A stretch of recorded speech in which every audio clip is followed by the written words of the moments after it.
Venez à moi, vous tous qui êtes fatigués et chargés, et je vous donnerai du repos. Matthieu chapitre 11, verset 28. Si tu entends ma voix aujourd'hui, ce n'est pas un hasard. Dieu te voit.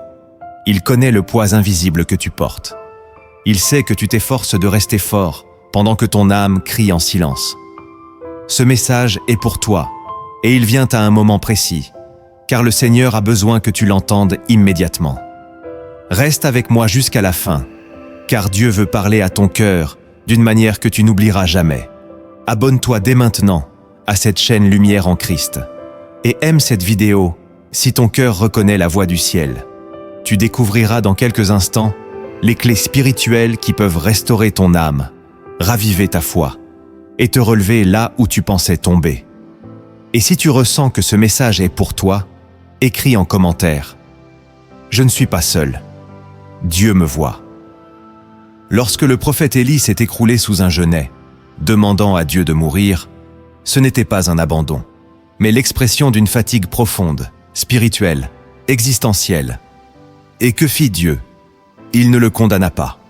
Il lui envoya un ange avec du pain chaud et de l'eau, en lui disant « Lève-toi et mange, car le chemin est trop long pour toi. » Premier livre des Rois, chapitre 19, verset 7. La fatigue dont parle la Bible n'est pas toujours physique. Elle touche l'âme, le cœur, l'espérance. Trop souvent, nous la travestissons par des sourires ou des prières automatiques, mais le Père la voit. Jésus lui-même, à Gethsémanée, dira « Mon âme est triste jusqu'à la mort ». Matthieu chapitre 26, verset 38. Cette fatigue est connue de Dieu et elle est prise en compte dans ses plans. Aujourd'hui, il veut y répondre avec puissance. Tu as prié, tu as pleuré. Et pourtant, le silence semblait plus fort que les réponses. Mais aujourd'hui, 10 voix célestes s'élèveront au fond de ton cœur. Chacune portera un fragment de la pensée de Dieu pour toi. Reste attentif, car ce que tu vas entendre maintenant peut devenir ta délivrance invisible. La première voix céleste que tu dois entendre murmure ceci.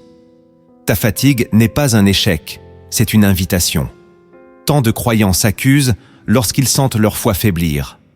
Ils pensent que l'épuisement est la preuve qu'ils ont manqué de prière, de persévérance, de fidélité. Mais le regard de Dieu ne juge pas comme celui des hommes. Lorsque l'âme est lasse, le Père s'approche. Il voit ce que les autres ne voient pas. Il entend ce que même toi, tu n'arrives plus à formuler. Et ce qu'il entend, ce ne sont pas des plaintes, mais des soupirs sacrés. Jésus a dit « Venez à moi, vous tous qui êtes fatigués et chargés, et je vous donnerai du repos », selon l'évangile de Matthieu, chapitre 11, verset 28. Ce n'est pas une parole poétique. C'est un appel du ciel, une convocation spirituelle pour ceux qui n'ont plus de force. La fatigue n'est pas la fin, c'est le seuil. Là où ton énergie s'arrête, sa présence commence. Même le Christ, après les foules, après les miracles, se retirait seul pour prier. Le Fils de Dieu s'autorisait le silence, la solitude, le retrait. Et toi, tu crois que tu n'as pas le droit d'être fatigué? Ce n'est pas la chute qui épuise, c'est l'orgueil de vouloir tout porter sans lâcher prise. Ton épuisement est une invitation divine, une voix qui te dit « Arrête-toi, entre dans le lieu secret, laisse-moi renouveler tes forces. » Car ceux qui se confient en l'Éternel renouvellent leur vigueur, ils prennent le vol comme les aigles, comme le dit le livre d'Ésaïe, chapitre 40, verset 31. Si tu es au bout, tu es au début de quelque chose. Dieu ne méprise pas les cœurs fatigués, il les attire, il les restaure, et il les prépare pour un nouveau souffle. La deuxième voix céleste que tu dois écouter te rappelle ceci. Je t'ai vu quand tu n'avais plus la force de prier. Il y a des jours où ton corps est là, mais ton âme est ailleurs. Tu poses ton front sur l'oreiller. Tu penses à Dieu, mais tu ne dis rien. Tu veux prier, mais aucun mot ne monte. Tu restes là, vide, fatigué, confus. Et tu te dis peut-être que Dieu est déçu, qu'il se détourne, qu'il attend autre chose de toi. Pourtant, l'Écriture dit que l'Esprit lui-même intercède pour nous par des soupirs inexprimables, selon l'Épître aux Romains, chapitre 8, verset 26. Quand tu ne sais plus quoi dire, quand tu n'as même plus la force de lever les mains, Dieu ne te quitte pas. Il prie avec toi, il prie en toi. Le silence n'est pas une barrière pour sa grâce, c'est une langue qu'il comprend. Le monde attend des mots, le ciel attend la vérité. Et ta vérité, en ce moment, c'est que tu es fatigué. Tu es encore là, mais tu n'as plus d'élan. Tu ne sais pas quoi dire, mais tu ne veux pas partir. Et ce simple fait touche le cœur de Dieu. Car la fidélité ne brille pas toujours. Elle tient, même en silence. Même lorsque les lèvres se taisent, le cœur qui reste tourné vers le Père devient une offrande. Jésus a vu la veuve qui ne donnait que 2 petites pièces. Il voit aussi celui qui, dans le silence, continue d'espérer. Ne te juge pas. Dieu ne te juge pas. Il te comprend, il te couvre, et il envoie sa paix là où tu ne peux plus produire de feu. La fatigue ne t'éloigne pas de lui. Elle l'attire. C'est dans ce moment de faiblesse que le ciel t'enveloppe, même si tu ne ressens rien. Ton silence n'est pas vide. Il est habité. La 3e voix céleste que tu dois accueillir proclame « Je prépare ta délivrance dans le silence. Tu as prié, tu as attendu, tu as espéré. Mais rien n'a changé. Les murs sont restés en place, les portes sont restées fermées, et ton cœur a commencé à douter. Tu t'es dit que Dieu t'avait oublié, que peut-être ta prière n'a pas été entendue. Pourtant, dans toute la Bible, les plus grandes percées spirituelles naissent dans les moments où Dieu semble se taire. Joseph a passé des années dans une prison sans voix céleste, sans signe, sans rêve. Mais c'est dans ce silence que Dieu préparait sa promotion. Israël se tenait au bord de la mer Rouge, poursuivi par l'ennemi. Et Dieu leur dit « L'Éternel combattra pour vous, et vous, gardez le silence », selon le livre de l'Exode, chapitre 14, verset 14. Le silence n'est pas l'absence. Il est souvent le prélude à un bouleversement divin. Dieu agit dans les coulisses, là où ton regard ne porte pas. Il déplace des choses en secret. Il façonne ton cœur. Il prépare des connexions, des ouvertures, des délivrances que tu ne pourrais même pas imaginer. Mais pour cela, il a besoin que tu tiennes, même sans bruit, même sans émotion, même sans réponse. La foi ne consiste pas à sentir, mais à croire sans voir. Et lorsque tu choisis de lui faire confiance dans le silence, tu bâtis un autel invisible que Dieu honore. Il voit l'attente, il honore l'endurance. Et au temps marqué, il agira. Ce n'est pas toi qui débloques le ciel, c'est lui qui, au moment juste, ouvre la mer devant toi. Continue à rester là. Ne quitte pas le lieu de prière, même muette, car la délivrance est déjà en chemin. La 4e voix céleste que tu dois retenir t'enseigne. Ma force ne se manifeste que dans ta faiblesse. Tu crois peut-être que Dieu agit quand tu es fort, quand tu maîtrises les choses, quand ta foi est stable. Mais l'Évangile enseigne l'inverse. L'apôtre Paul, accablé par une épreuve persistante, a supplié le Seigneur de la lui ôter. Et Dieu lui a répondu « Ma grâce te suffit, car ma puissance s'accomplit dans la faiblesse », selon la 2e épître aux Corinthiens, chapitre 12, verset 9. Ce verset renverse toute la logique humaine. Dieu ne se sert pas de toi quand tu es au sommet. Il se révèle à toi quand tu es au plus bas. Car là, ton cœur est ouvert. Là, ton ego est brisé. Là, tu n'as plus de façade à maintenir. Et c'est dans cet espace vide qu'il déploie sa puissance. Le monde valorise la performance. Le ciel valorise la dépendance. Quand tu es fort, tu veux tout contrôler.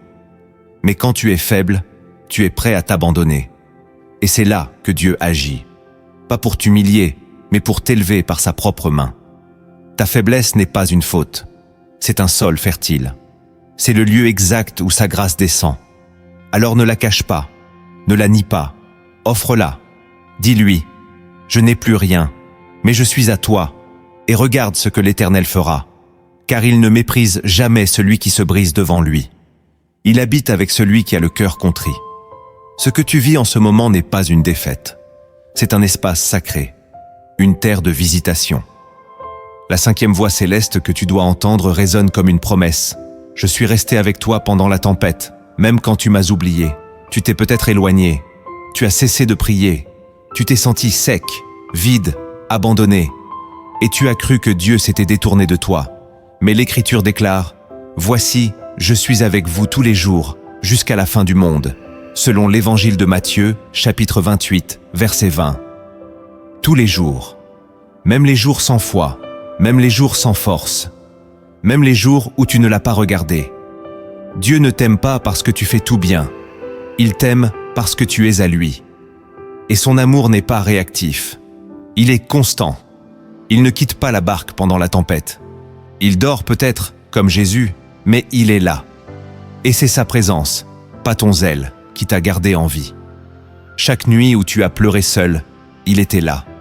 Chaque silence où tu as douté, il était là. Tu n'étais jamais seul. Et aujourd'hui encore, s'il t'envoie ce message, c'est pour te rappeler qu'il ne t'a jamais abandonné. Il te portait pendant que tu tombais. Il t'enveloppait pendant que tu doutais. Il t'attendait pendant que tu fuyais. Et si cette parole résonne en toi, écris en commentaire. Je n'ai pas été abandonné, j'ai été porté. Car même ta confession devient une clé spirituelle. Le ciel n'attend pas ta perfection. Il attend ton retour. La sixième voix céleste que tu dois recevoir murmure ceci. Ta fatigue annonce la fin d'une saison, pas ta fin. Lorsque chaque pas devient lourd, lorsque ton âme ne trouve plus de goût à ce qui t'animait hier, ce n'est pas toujours une attaque. Parfois, c'est Dieu qui ferme une porte. C'est lui qui retire sa grâce d'un endroit pour te pousser ailleurs.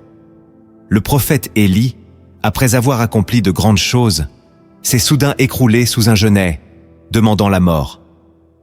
Pourtant, ce n'était pas la fin, c'était une transition. L'ange lui dit « Lève-toi et mange, car le chemin est trop long pour toi », selon le premier livre des rois, chapitre 19, verset 7. La fatigue était le signe que quelque chose se terminait, que Dieu l'appelait à une nouvelle étape. Et il en est souvent ainsi pour nous. Ce qui t'épuisait te servait autrefois, mais ce qui était bon pour hier devient un fardeau aujourd'hui. Dieu ne veut pas que tu t'acharnes à garder vivant ce qu'il veut laisser mourir. Il veut que tu discernes, que tu comprennes que ta lassitude peut être un langage sacré. Quand ton âme n'adhère plus, quand ton esprit ne trouve plus de paix dans une situation, peut-être que le ciel t'invite à sortir. Ce n'est pas de la paresse, ce n'est pas de la faiblesse, c'est une voix. Et cette voix te dit « Lève-toi, mange, reprends la route ». Dieu ne t'envoie pas toujours un éclair pour te parler. Il envoie parfois une fatigue sainte, une lassitude qui pousse au changement. Et quand tu l'écoutes, tu entres dans une nouvelle dimension. Tu n'es pas à la fin de ta vie. Tu es à la fin d'un cycle. Et si tu obéis, une nouvelle onction coulera. Une nouvelle vision naîtra.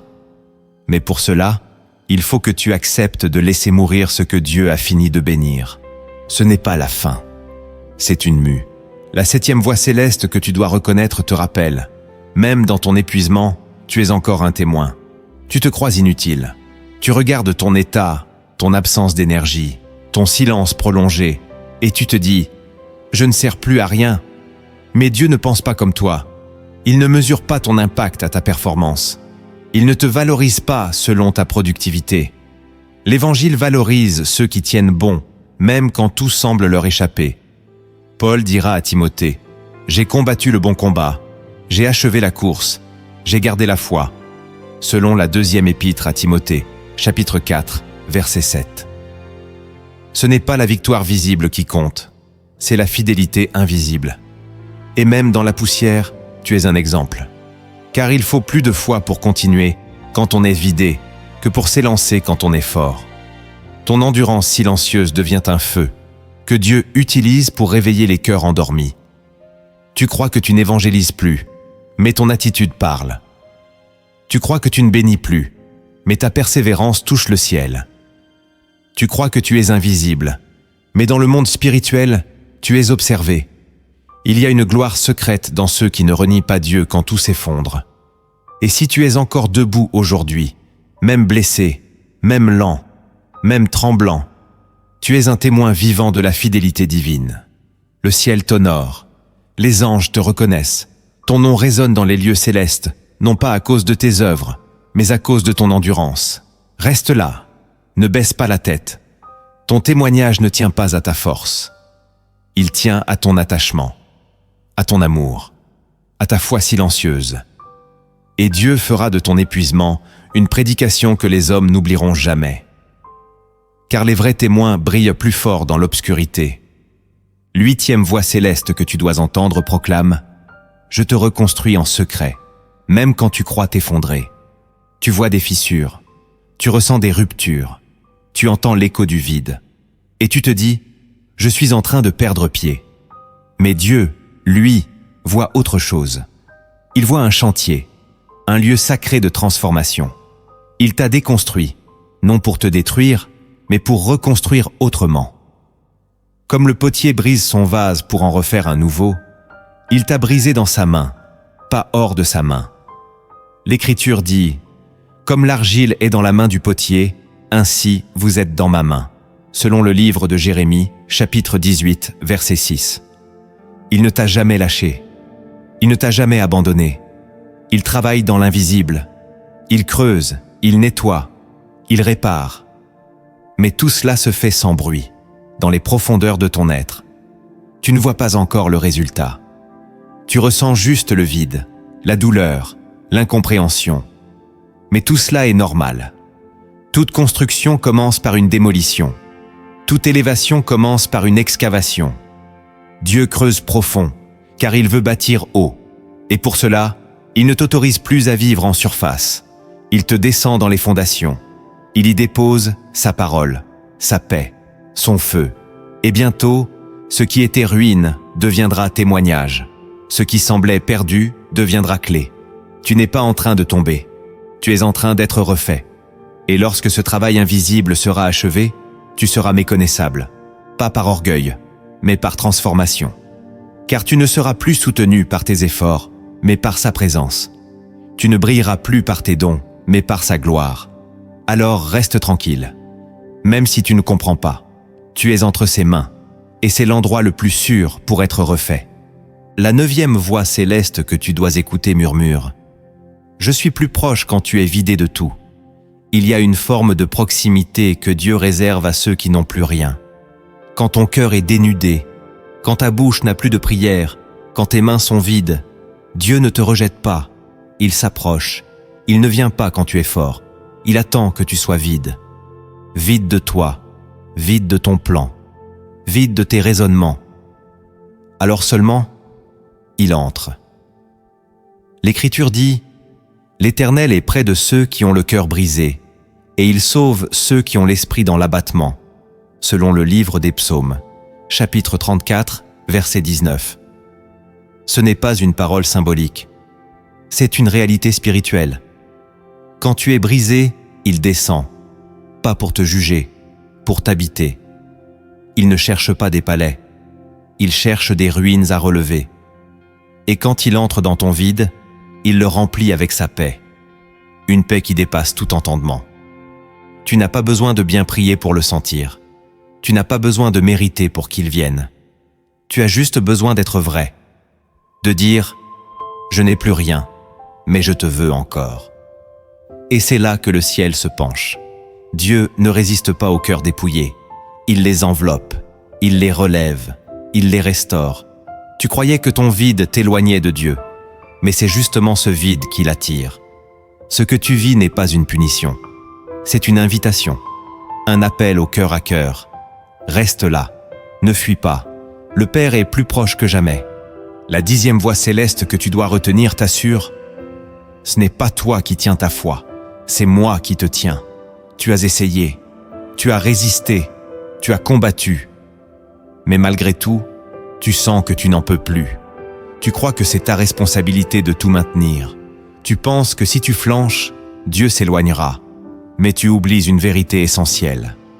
Jésus a dit à Pierre, « J'ai prié pour toi, afin que ta foi ne défaille point », selon l'évangile de Luc, chapitre 22, verset 32.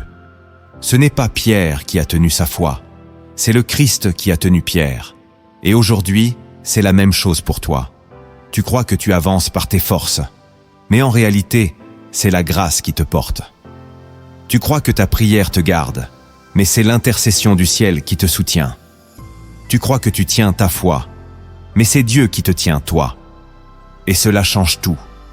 Tu peux être faible, tu peux tomber, tu peux douter, mais tant que tu es en lui, il ne te laissera pas tomber. Tu n'es pas suspendu à ta performance. Tu es enraciné dans son amour. Et rien ne peut t'en arracher, pas même toi. Ce que tu vis en ce moment ne dépend pas de ta capacité à croire, mais de sa capacité à te garder. Et il est capable, il est fidèle, il est engagé. Alors repose-toi, détends-toi. Tu n'es pas en train de tout perdre. Tu es entre des mains qui ne lâchent de jamais. Et même si tu ne ressens rien, même si tu ne comprends rien, souviens-toi de ceci. La foi ne repose pas sur ta main levée, mais sur sa main posée sur toi. Tu croyais être abandonné, mais tu étais conduit. Tu pensais n'avoir plus rien à apprendre. Et pourtant, Dieu veut encore te révéler. Dans les Écritures, certaines vérités ne s'ouvrent qu'à ceux qui ont connu la fatigue, la nuit, le silence. Voici maintenant 10 lumières secrètes que ton cœur doit entendre.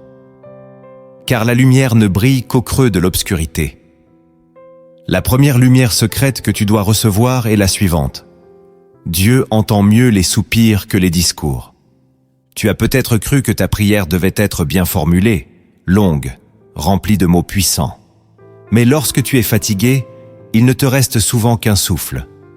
Un soupir entre deux silences. Un regard tourné vers le ciel sans force pour parler.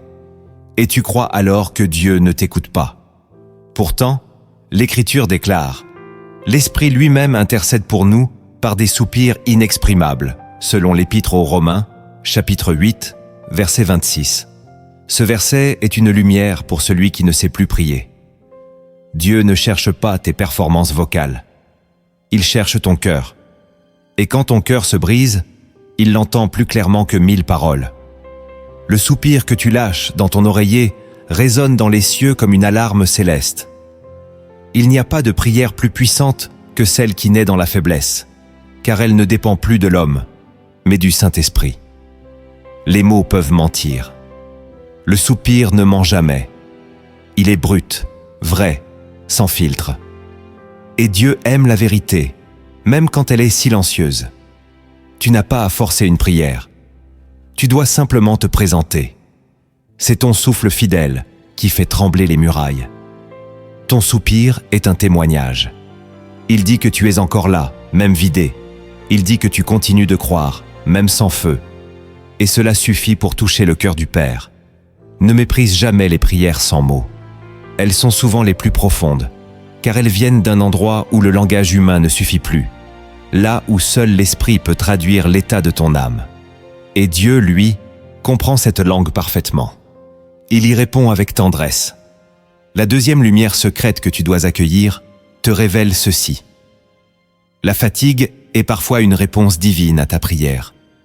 Tu as demandé à Dieu de te purifier, de t'éloigner de ce qui te détourne de lui, de briser en toi ce qui ne l'honore pas. Tu as dit, « Seigneur, change-moi, sanctifie-moi ». Mais tu ne t'attendais pas à recevoir la fatigue comme réponse. Tu ne comprenais pas pourquoi tu étais devenu si lourd, si incapable de continuer ce que tu faisais avant. Et si c'était Dieu qui répondait à ta prière, non pas avec des miracles, mais avec une lassitude sainte? Le psaume 95, verset 8 dit « N'endurcissez pas vos cœurs comme à Mériba ». Il y a des moments où Dieu ne parle plus pour ne pas que tu résistes à sa volonté. Il t'épuise dans ce que tu refuses de lâcher. Il laisse ton âme s'assécher pour que tu comprennes que tu ne peux plus continuer ainsi. Ce que tu appelles découragement, c'est peut-être une séparation spirituelle opérée par le ciel. Dieu ne veut pas que tu continues à bâtir sur un sol qu'il a maudit. Et il utilise la fatigue pour te protéger. Tu as voulu rester dans cette relation, dans ce projet, dans cette habitude. Mais le ciel l'a vidé de sens. Car ce n'était plus ton chemin. Et maintenant, tu n'arrives plus à avancer. Ce n'est pas une punition, c'est un secours. Il vaut mieux être arrêté par la fatigue que par une chute. Si tu écoutes cette lumière, tu comprendras que ton épuisement peut être un outil d'amour. Dieu te retire la force de faire ce qu'il ne bénit plus. Et dans ce retrait, il t'invite à une redirection. Ce que tu appelles blocage, c'est peut-être une délivrance. La troisième lumière secrète que tu dois découvrir affirme ceci. L'attente n'est pas un oubli, c'est un travail sacré. Tu pries, tu attends, tu espères. Mais rien ne bouge. Le ciel semble silencieux. Les jours passent. Et ton cœur devient lourd. Tu te demandes si Dieu t'a mis de côté. Tu te dis peut-être « J'ai été fidèle. Pourquoi le silence ?» Mais l'Écriture dit dans le livre des Psaumes, chapitre 27, verset 14, « Espère en l'Éternel. Fortifie-toi et que ton cœur s'affermisse. » L'attente n'est pas un oubli. C'est une formation invisible. Dieu creuse quelque chose en toi que l'immédiateté ne peut pas produire. Il bâtit la patience, la foi nue, la dépendance absolue. Et tout cela ne peut s'enseigner que dans le silence. Joseph, dans sa prison, n'était pas abandonné. Il était en formation. David, poursuivi par Saül, n'était pas rejeté. Il était en préparation. Même Jésus a dû attendre 30 années avant de commencer son ministère. L'attente n'est jamais vide.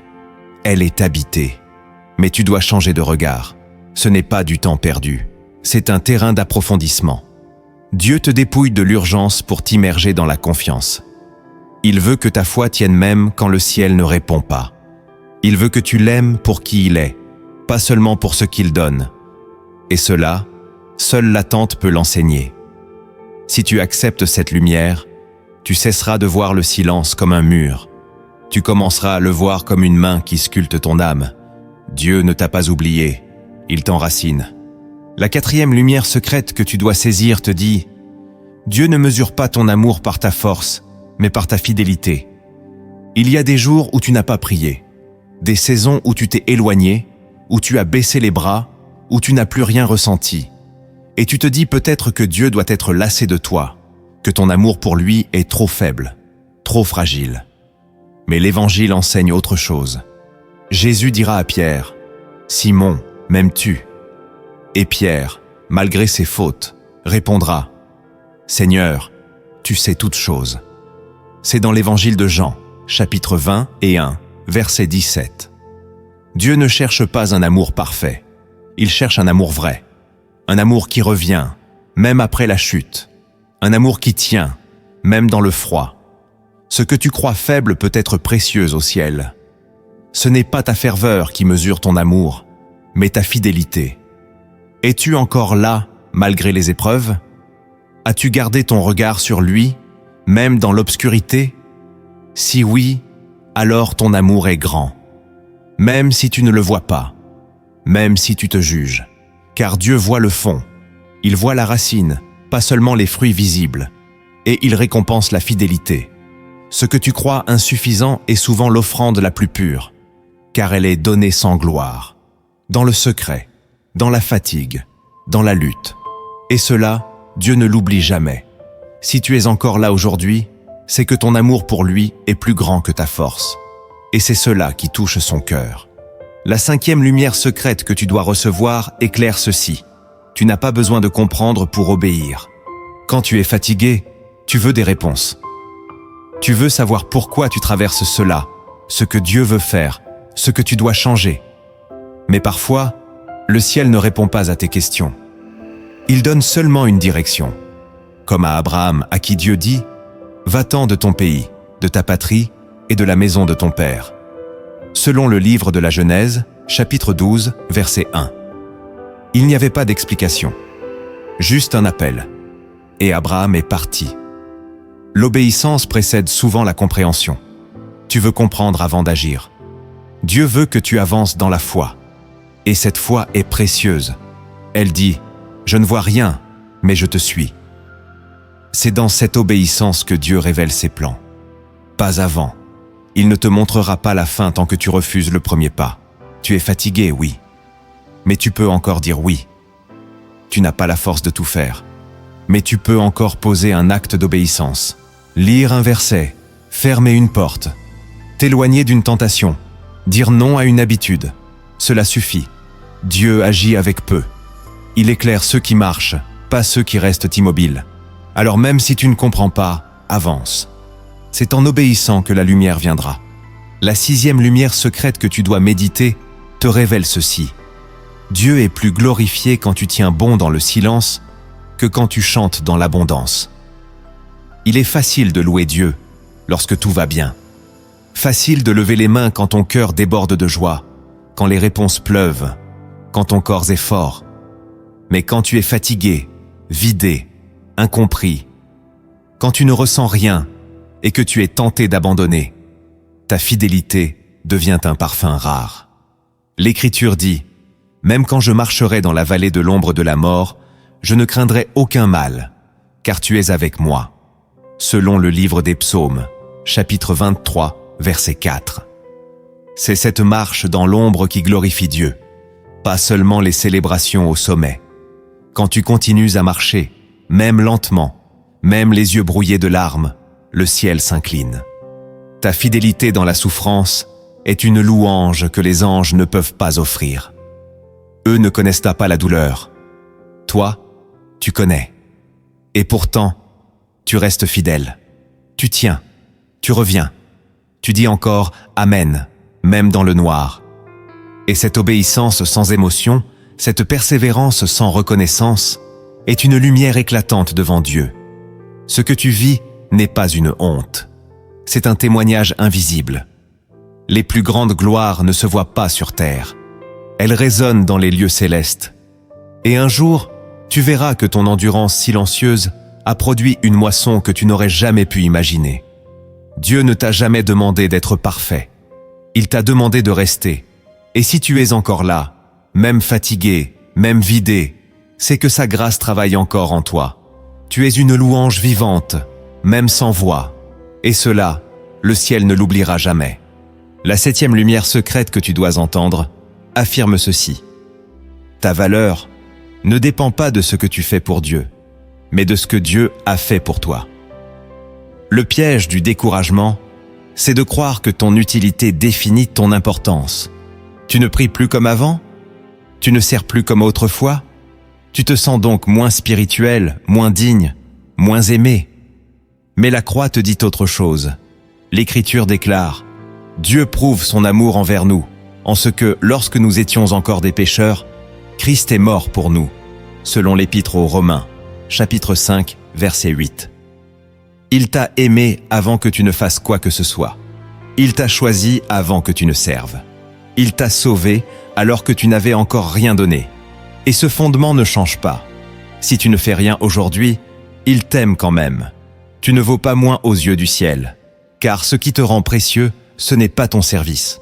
C'est le sang versé pour toi. Tu es racheté, tu es scellé, tu es aimé. Même dans l'épuisement, même dans l'inaction, même dans la dépression. Ne laisse pas ton état du moment définir ton identité.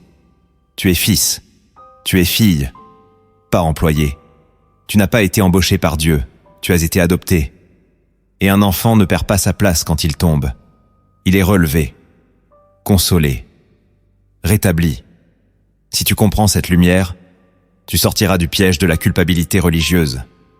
Tu arrêteras de croire que Dieu t'aime pour ce que tu lui donnes. Il t'aime parce qu'il t'a engendré. Et cela ne changera jamais. Tu peux dormir, il reste ton Père. Tu peux tomber, il reste ton rocher. Tu peux t'arrêter, il continue de marcher vers toi. Ta valeur est éternelle. La 8e lumière secrète que tu dois recevoir te dévoile ceci. Ce que tu ressens n'est pas toujours la vérité. Ton cœur est lourd, ton âme est agitée, et tu crois que Dieu est loin, qu'il t'a oublié, qu'il ne t'écoute plus. Mais ce que tu ressens n'est pas nécessairement ce qui est réel. L'Écriture dit « Le cœur est tortueux par-dessus tout, et il est méchant. Qui peut le connaître ?» Selon le livre de Jérémie, chapitre 17, verset 9. Ton cœur te ment parfois. Il amplifie la douleur. Il transforme le silence en rejet. Il transforme l'attente en abandon. Mais Dieu, lui, reste fidèle, même quand ton ressenti vacille. La vérité, c'est qu'il est là. La vérité, c'est qu'il ne t'a pas quitté. La vérité, c'est que sa présence ne dépend pas de ton émotion. C'est pour cela que la foi est essentielle. Car elle ne regarde pas le ressenti. Elle regarde la promesse. Et Dieu a promis, « Je ne te délaisserai point, et je ne t'abandonnerai point », selon l'Épître aux Hébreux, chapitre 13, verset 5.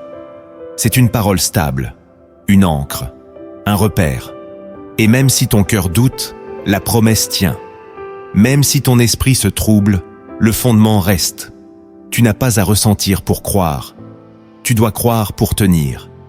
Et si tu choisis de t'appuyer sur la vérité de la parole, plutôt que sur la vérité de ton émotion, tu seras affermi.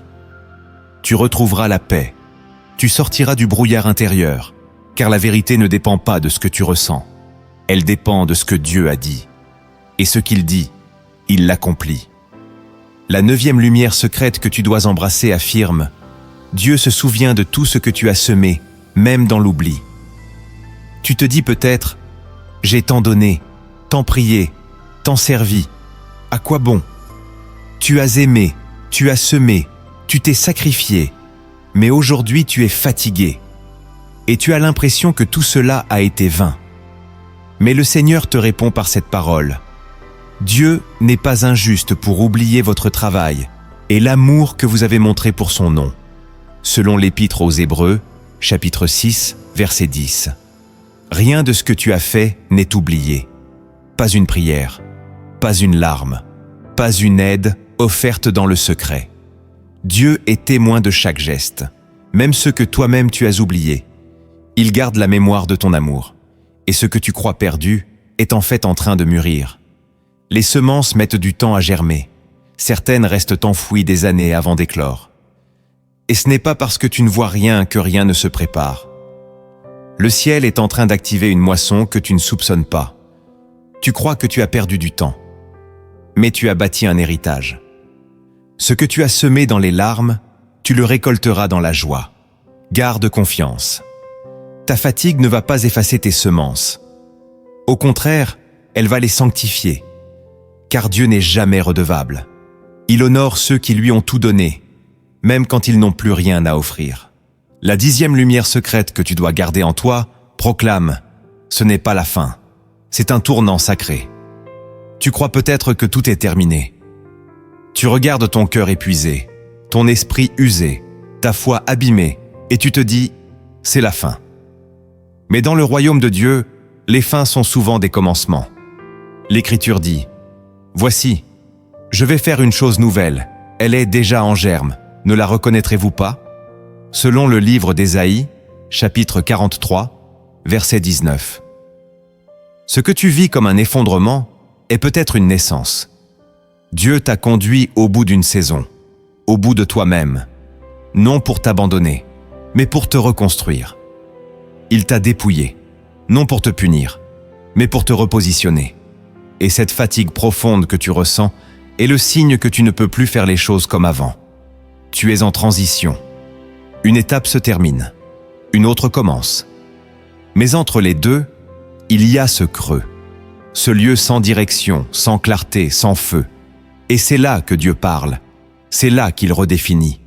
Ne dis pas que tout est fini, dis plutôt « Seigneur, je me rends ». Car ce lieu d'abandon est le seuil d'une visitation. Ce que tu abandonnes maintenant, Dieu s'apprête à le remplacer par une vie nouvelle. Tu n'as pas perdu ton avenir. Tu es en train de le réécrire avec le ciel. Tu as entendu, tu as compris, mais maintenant, Dieu t'appelle à agir. Car l'onction ne transforme rien si elle ne débouche pas sur une obéissance concrète.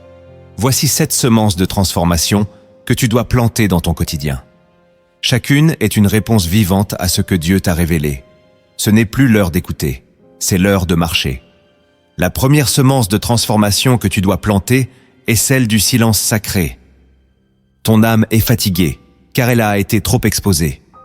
Trop de paroles, trop de bruit, trop d'avis extérieurs. Tu as essayé de tout expliquer, de tout comprendre, de tout maîtriser. Et tu t'es vidé. Il est temps de restaurer le sanctuaire du silence. L'Écriture dit « C'est dans le calme et la confiance que sera votre force. selon le livre d'Ésaïe, chapitre 30, verset 15. Le silence n'est pas une fuite, c'est une force. Ce n'est pas une absence, c'est une présence. Dieu ne parle pas toujours dans le tumulte, il se révèle dans le secret. Lorsque le prophète Élie se tenait dans la caverne, il ne reconnut pas Dieu dans le feu, ni dans le vent, ni dans le tremblement de terre, mais dans un murmure doux et léger. C'est dans ce souffle que l'Éternel se manifesta. Toi aussi, tu dois te retirer. Crée un espace sans téléphone, sans réseau, sans distraction. Un lieu pour respirer, pour écouter, pour ne rien faire d'autre que d'être là. Assieds-toi, ferme les yeux, respire lentement et dis simplement « Me voici, Seigneur ». Peut-être n'entendras-tu rien, peut-être ressentiras-tu le vide, mais si tu persévères, le ciel s'ouvrira. Ce silence deviendra ta force. Il calmera les tempêtes intérieures. Il réalignera ton cœur. Car dans le silence, Dieu guérit les parties que même la parole ne peut atteindre. Ce n'est pas facile. Le silence te confronte. Il met à nu tes pensées. Mais il t'ouvre aussi à la voix du Père. Sème cette habitude dans ton quotidien, même quelques minutes par jour. C'est une graine puissante. Elle grandira et deviendra un refuge intérieur. Tu ne pourras pas éviter la fatigue de ce monde, mais tu pourras apprendre à y répondre autrement. Par le silence, tu récupéreras la paix que les mots t'avaient volée. Et tu sauras, dans ton cœur, que Dieu est encore là. La deuxième semence de transformation que tu dois planter est celle du repos obéissant. Tu as appris à prier, tu as appris à jeûner, tu as appris à servir, mais as-tu appris à te reposer dans la volonté de Dieu? Le repos n'est pas de la paresse spirituelle, c'est une posture de confiance. L'Écriture dit « Il me fait reposer dans de verts pâturages, il me dirige près des eaux paisibles », selon le livre des Psaumes, chapitre 23, verset 2. Ce verset ne parle pas d'une pause occasionnelle, mais d'un mode de vie spirituel. Dieu veut t'apprendre à obéir en te reposant. Cela signifie accepter de ne pas tout faire, de ne pas tout régler, de ne pas tout porter. Cela veut dire reconnaître que tu n'es pas le sauveur. Il l'est. Tu dois réapprendre à dormir sans culpabilité, à t'arrêter sans t'excuser, à prendre soin de ton corps sans penser que tu perds du temps. Car Dieu a créé le sabbat avant même le péché. Le repos est sacré. Il restaure ce que l'effort épuise. Si tu veux durer dans la foi, tu dois apprendre à t'arrêter. Pas pour fuir, mais pour écouter. Pas pour abandonner, mais pour te réaligner. Ce repos n'est pas passif. Il est actif dans l'esprit. C'est dans le repos que tu reçois des révélations. C'est dans le calme que Dieu dépose de nouvelles instructions. Mais tant que tu cours partout, tu n'entends plus rien. Et l'ennemi le sait. Il veut t'épuiser pour te rendre sourd. Alors Dieu t'appelle à l'obéissance du repos. Planifie des temps de pause. Protège-les. Ce sont des actes de foi. En te reposant, tu dis « Je crois que Dieu agit, même quand moi je ne fais rien. » Et cette foi attire le ciel. Le repos devient une offrande. Et ton corps, ton âme, ton esprit seront rafraîchis. Car le Dieu que tu sers n'est pas un tyran. Il est un berger. Et les bergers conduisent toujours vers le repos. La troisième semence de transformation que tu dois planter est celle de la gratitude sans condition. Quand tu es fatigué, la tentation est grande de regarder tout ce qui ne va pas. Ton âme s'alourdit de plaintes, ton regard se fixe sur le manque et ton cœur se ferme. Mais la gratitude est une arme spirituelle. L'Écriture dit « Rendez grâce en toutes choses, car c'est la volonté de Dieu pour vous. » Selon la première épître aux Thessaloniciens, chapitre 5, verset 18. Toutes choses, même les jours sombres, même les saisons arides, car la gratitude ne nie pas la souffrance, mais elle l'encadre. Elle te rappelle que Dieu est toujours là, même dans le désert. Et cela change tout. Il ne s'agit pas de faire semblant. Il s'agit d'un choix intérieur, celui de voir ce qui demeure. Tu peux être fatigué, mais tu respires encore. Tu peux être épuisé, mais tu es encore en vie. Tu peux ne pas comprendre, mais tu es encore aimé. Commence par là. Chaque matin, trouve 3 choses pour lesquelles remercier Dieu. Écris-les si tu peux, même si c'est petit, même si c'est répétitif. Cette discipline ouvrira des portes dans ton âme. La gratitude attire la présence de Dieu. Elle repousse la plainte. Elle renverse l'amertume. Et surtout, elle élève ton regard. Elle te sort du gouffre intérieur. Et progressivement, elle te restaure. Le cœur reconnaissant voit des miracles là où d'autres ne voient que fatigue. Ce n'est pas magique, c'est spirituel. Plus tu remercies, plus ton cœur s'ouvre. Et plus ton cœur s'ouvre, plus la paix descend. Ce que tu vis ne changera peut-être pas immédiatement, mais ta position intérieure changera. Et cela suffit pour respirer à nouveau. Sème cette habitude. Elle transformera ton atmosphère, ton langage, ta prière. La gratitude est une semence. Elle porte toujours du fruit. La 4e semence de transformation que tu dois poser est celle de la parole alignée. Quand tu es fatigué, tes paroles deviennent imprudentes. Tu dis ce que tu ressens, pas ce que Dieu a dit. Tu te condamnes, tu murmures, tu maudis parfois sans le savoir. Mais la parole est une semence. L'Écriture dit « La mort et la vie sont au pouvoir de la langue », selon le livre des Proverbes, chapitre 18, verset 21. Et cette puissance ne disparaît pas quand tu es faible. Elle reste active. Même dans l'épuisement, tu continues de semer avec ta bouche. Alors Dieu t'appelle à aligner ta parole à sa vérité, pas à ton émotion. Cela ne veut pas dire nier ce que tu ressens, mais cela veut dire déclarer ce que lui dit. Il dit que tu es plus que vainqueur. Il dit que tu es aimé. Il dit que tu es soutenu. Même si tu ne le sens pas, même si tu ne le vois pas, il faut que ta bouche soutienne ta foi, pas ta peur.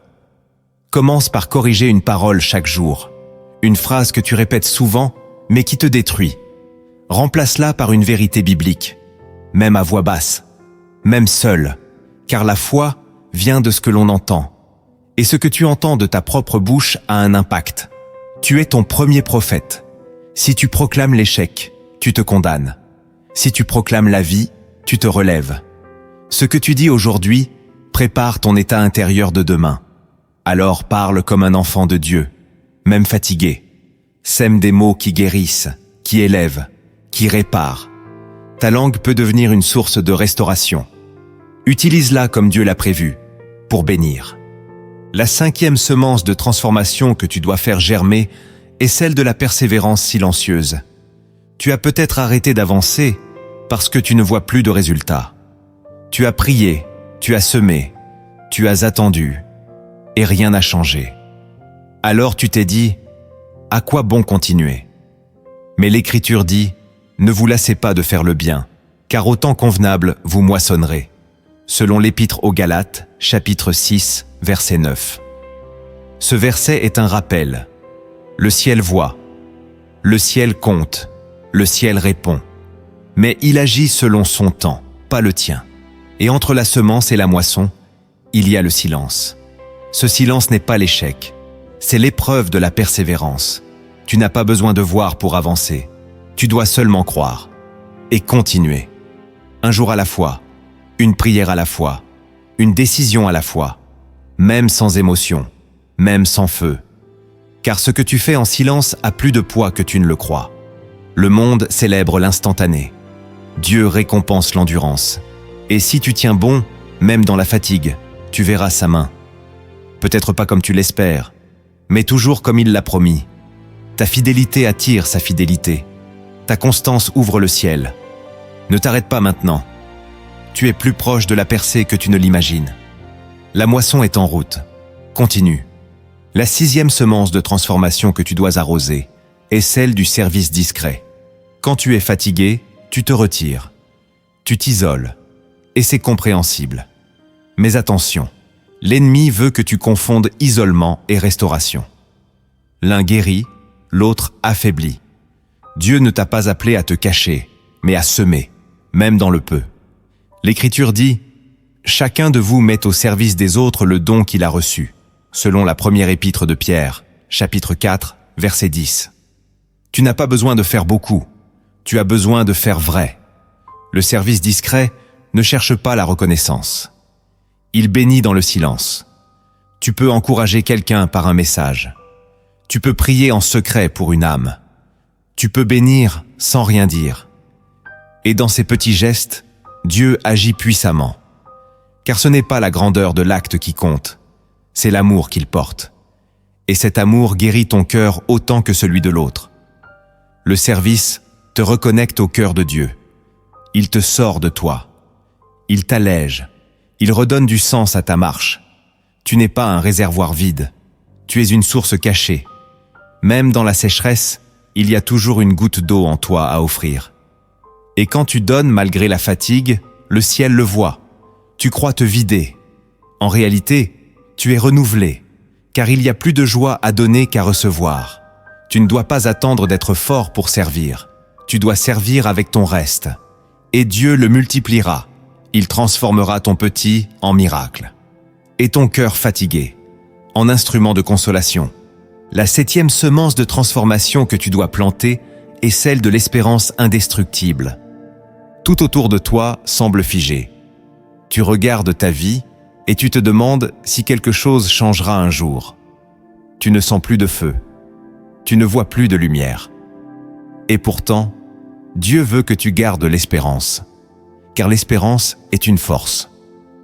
L'Écriture dit « L'espérance ne trompe point, parce que l'amour de Dieu est répandu dans nos cœurs », selon l'Épître aux Romains, chapitre 5, verset 5. L'espérance, ce n'est pas l'optimisme, ce n'est pas une émotion, c'est une conviction ancrée dans la personne de Christ. Elle dit « Je ne vois rien, mais je sais que Dieu est bon ».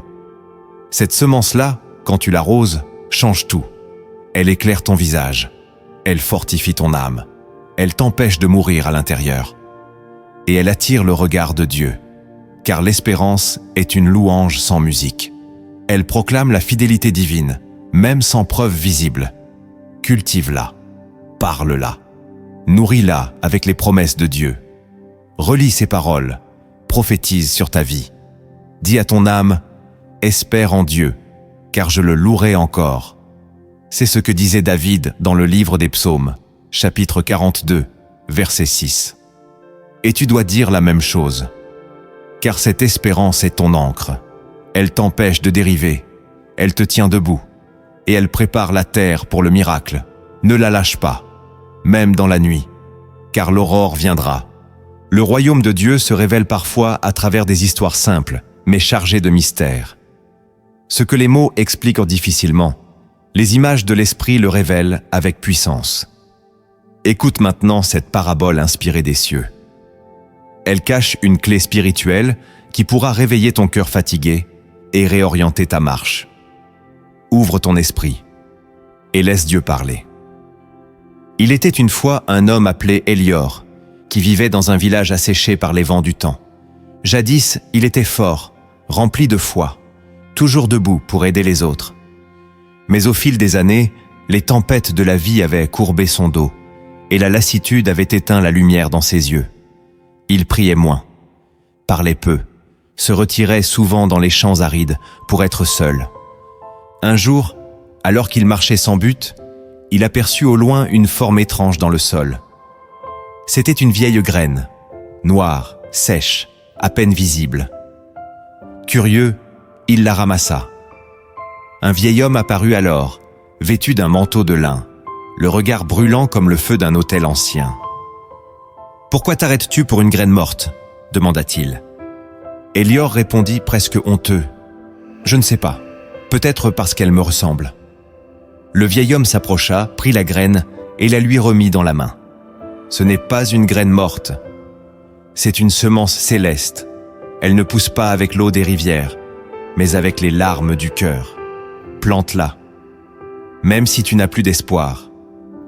Élior, interpellé, creusa un trou au pied d'un vieux figuier et y déposa la graine. Chaque jour, il vint s'asseoir près de la terre, parfois silencieux, parfois en pleurs. Il ne priait pas, il ne comprenait pas, mais il revenait, fidèlement. Un matin, alors que le ciel semblait encore gris, une pousse fragile perça la terre. Elle brillait d'une lumière douce que personne d'autre ne pouvait voir. Elle grandit vite, sans bruit, et devint un arbre majestueux, dont les branches portèrent des fruits d'or et de feu. Les villageois vinrent de loin, attirés par cette lumière. Ils cueillaient les fruits et leurs blessures se refermaient. Leur tristesse disparaissait. Mais seul Élior savait ce qu'il avait fallu pour que cet arbre existe. Et chaque fois qu'on le remerciait, il posait la main sur son cœur fatigué et disait « Ce n'est pas moi, c'est ma fatigue qui a prié. Ce sont mes larmes qui ont parlé. » Et le vieil homme reparut un jour pour lui dire simplement « Tu étais épuisé, mais tu es devenu source, car Dieu aime planter sa gloire dans les cœurs qui n'ont plus de force. Tu croyais que ta fatigue t'éloignait de Dieu, mais elle peut devenir l'autel de sa gloire. » Dans cette parabole, Élior n'a pas été relevé par la force, ni par des révélations grandioses. Il a été transformé par sa fidélité silencieuse. Il a planté une graine sans y croire, mais Dieu a répondu à son geste, pas à sa puissance. C'est une loi spirituelle. Dieu agit là où tu te tiens encore, même sans force. Il ne demande pas ta performance, mais ton retour. Tes larmes peuvent arroser des semences invisibles. Et ce que tu crois stérile peut devenir source pour des multitudes. Ne méprise jamais les saisons où tu n'as plus rien. Ce sont souvent celles que Dieu utilise pour écrire ses plus grandes œuvres. Là où tu gémis, il agit. Là où tu n'as plus de mots, il envoie sa puissance. Reste là. La graine n'est pas morte. Elle attend ton cœur brisé. Tu as écouté cette vidéo parce que ton âme avait soif. Et si tu es resté jusqu'ici, c'est que Dieu t'a visité en secret. Il t'a parlé dans ta fatigue, dans ton silence, dans ton épuisement. N'oublie jamais ceci. Ton épuisement n'est pas une fin. C'est un appel divin à te repositionner, à t'enraciner, à renaître. Le Père ne te rejette pas quand tu flanches. Il s'approche. Il t'appelle par ton nom.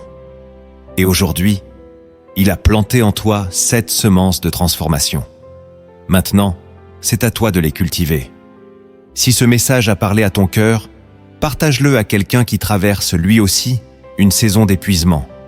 Tu ne sais pas ce qu'une seule vidéo peut déclencher dans la vie de celui qui doute. Abonne-toi à cette chaîne Lumière en Christ si tu veux continuer à grandir dans ta foi. Et laisse un commentaire, même bref, même silencieux. Cela nous permet d'avancer ensemble, dans l'écoute du Saint-Esprit. Maintenant, je veux prier pour toi, toi qui regardes, toi qui écoutes. Peu importe ton lieu, ton âge, ton passé, le Saint-Esprit t'a conduit ici pour t'embrasser dans ta faiblesse. Cette prière n'est pas une formule, c'est une visitation. Ouvre ton cœur et reçois maintenant. Père éternel, je me tiens devant toi pour cette âme qui écoute. Tu la connais mieux que moi. Tu connais son nom, ses nuits, ses soupirs, ses fatigues. Tu sais tout ce qu'elle n'a jamais osé dire à personne. Elle t'appartient. Et aujourd'hui, je t'élève cette vie précieuse. Je te la présente comme une offrande vivante, même brisée, même silencieuse. Regarde, Seigneur, son cœur. Regarde son combat. Regarde ce poids qu'elle porte depuis trop longtemps. Ce fardeau qu'aucun mot ne peut vraiment exprimer. Tu as vu ses efforts, ses larmes, ses prières murmurées à demi-mot. Tu as vu ses réveils sans force, ses journées sans feu, ses soirs sans espérance. Mais aujourd'hui, je déclare une visitation nouvelle sur elle. Viens, Esprit de Dieu, comme un souffle léger. Viens comme une rosée sur une terre desséchée. Ne viens pas comme le tonnerre, viens comme la paix. Ne viens pas pour la juger, viens pour la relever. Rappelle-lui qu'elle est encore aimée, qu'elle n'a jamais été oubliée, qu'elle est encore dans ton plan. Même fatiguée, même lente, même perdue, elle est dans ta main.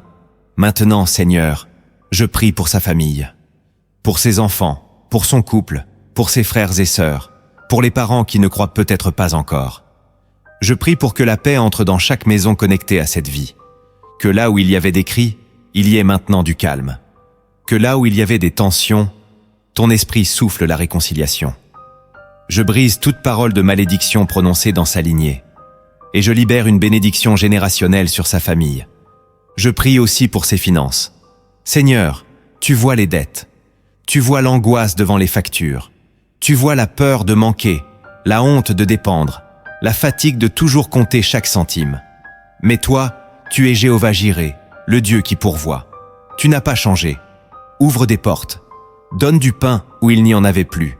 Inspire des idées, des projets. Multiplie les ressources. Et surtout, donne la paix dans le manque. Car même sans abondance, ta présence suffit.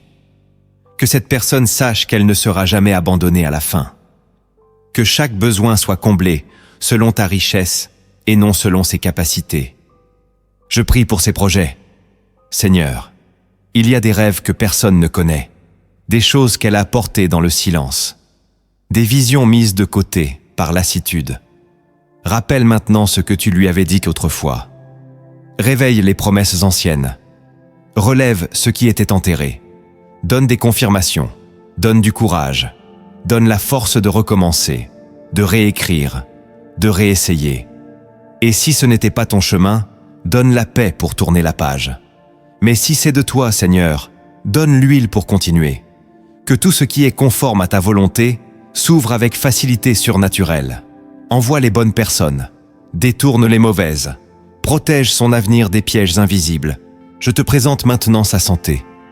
Tu vois le corps fatigué, tu vois les douleurs chroniques, tu vois cette maladie qui s'est installée sans permission. Tu vois aussi la fatigue mentale, l'anxiété, le stress, les insomnies.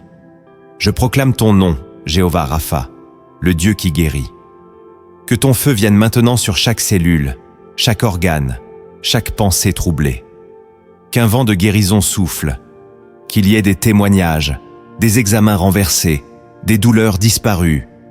Mais même si la guérison est progressive, je prie pour que ton esprit vienne fortifier ce corps, qu'il tienne debout, qu'il retrouve l'énergie de vivre, l'envie de se lever, la joie de respirer. Tu es encore capable, Seigneur, et je crois que tu touches maintenant ce corps. Je prie pour ses études, pour ceux qui apprennent encore, pour ceux qui veulent réussir, mais qui se sentent perdus. Donne la sagesse, ouvre l'intelligence, donne la mémoire surnaturelle. Place-la devant les bons professeurs. Éloigne toute pression toxique. Que l'échec ne définisse plus son identité. Que la réussite ne devienne pas une idole, mais qu'elle marche avec équilibre. Et que, dans chaque salle de classe, ton esprit l'accompagne. Qu'elle sente ta présence même devant les examens. Tu es le Dieu qui enseigne, le Dieu qui forme. Inspire cette vie, Seigneur, qu'elle ne perde pas courage dans ses efforts. Je te présente aussi son pays. Tu sais d'où elle vient. Tu vois la souffrance de sa terre, les injustices, les violences, la corruption, le désespoir. Mais tu es le Dieu des nations, et tu ne détournes pas les yeux. Seigneur, bénis ce peuple. Que cette personne soit un témoin dans son pays. Même si elle se sent insignifiante, tu peux faire d'elle un canal d'impact. Donne-lui l'amour de sa nation, la capacité d'intercéder, de servir, de semer quelque chose, même petit, et protège-la du mal, de l'injustice, de la manipulation. Sois son abri dans le chaos, son refuge dans les tempêtes sociales. Tu peux changer une ville à travers une seule personne. Alors fais d'elle une lampe dans les ténèbres. Enfin, Seigneur, je prie pour son cœur. Ce cœur fatigué, ce cœur déçu, ce cœur qui a aimé, qui a cru, qui s'est investi et qui s'est brisé. Tu es proche de ceux qui ont le cœur brisé. Tu restaures les âmes broyées. Viens habiter ce cœur. Remplis-le à nouveau de ta joie. Enlève l'aigreur, l'amertume, la déception et replace l'espérance. Donne une paix qui dépasse tout entendement. Une paix qui ne dépend pas des circonstances, mais de ta présence. Et qu'à partir de cette prière, une nouvelle saison commence. Pas une saison d'agitation, mais une saison d'enracinement. Une saison de paix. Une saison de feu intérieur. Même dans la fatigue, qu'il y ait un souffle nouveau. Qu'elle sache que tu es là et que c'est suffisant. Au nom de Jésus-Christ, Amen.